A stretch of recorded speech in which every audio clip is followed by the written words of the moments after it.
To begin our blacklight cupcake project, we're going to start with our cupcake liner, and we're going to fold that accordion fold. So a tiny little fold on one end of this trapezoid paper. I'm going to flip, and I'm going to take that whole fold with me to the next side. So the pattern is flip it, fold it, flip it, fold it, and so my paper is getting really thick on this end. This is called an accordion fold because we looked at that musical instrument, an accordion, that moves in and out. Our paper will do the same thing. We're getting that awesome texture of a real cupcake liner. Let's see if I can fold it one more skinny time right there. When I open it up, it's very crunched. I'm going to stretch it out so that those folds are nice and wide.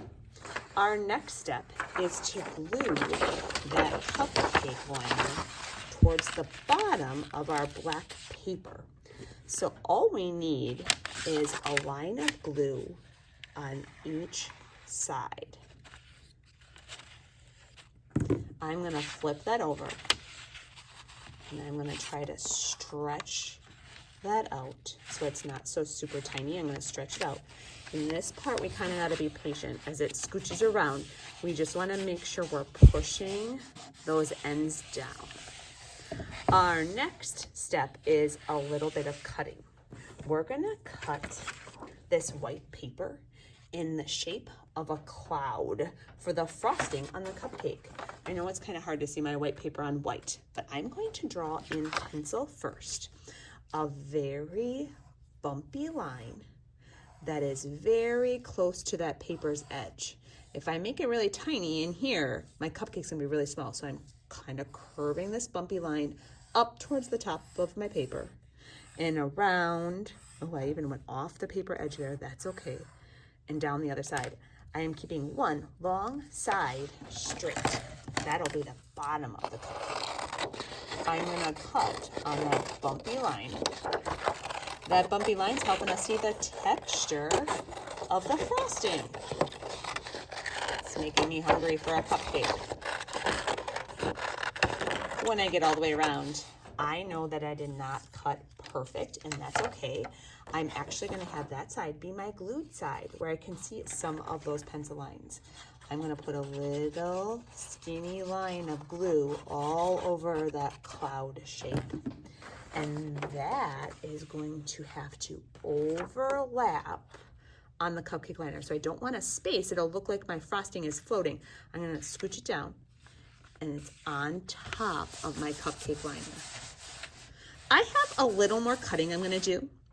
There are some scraps of glow-in-the-dark paper at your table. I'm gonna cut a tiny little circle shape. This is gonna be a cherry on the top of my cupcake. I'm gonna add it in the middle on the top. All right, the next step is to add a little oil crayon work. These are the oil crayons that glow in the dark. Some of the wrappers are off the oil crayon. I'm gonna turn my paper on the side so you can see.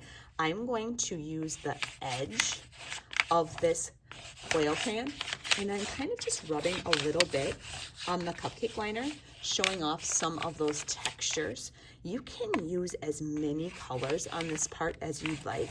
These colors will all glow in the dark. You'll see that on my example that's hanging up. I'm gonna add a little blue. Oh, I could also maybe just draw on those folds. That kind of helps see that texture. That's pretty cool.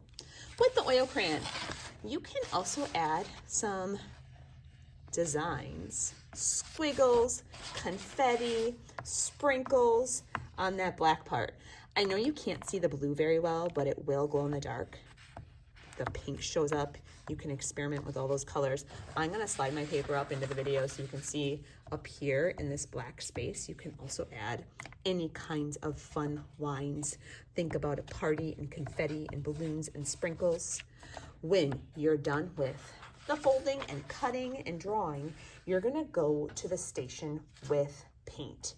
It might look a little different than this. I didn't want to waste any of this really awesome paint. There's going to be lots of colors. I think I have 6 glow-in-the-dark colors. We're going to stamp with one end of these marker caps. So I put the marker in the paint. I'm also gonna just kind of dot some of it off on the edges. I don't want gobs. This is gonna be the sprinkles on our cupcake. So I'm rubbing the paint in there and I am stamping. I wanna get nice circles. If they're starting to get faded, that just means we need some more paint. You can use all 6 colors if you want.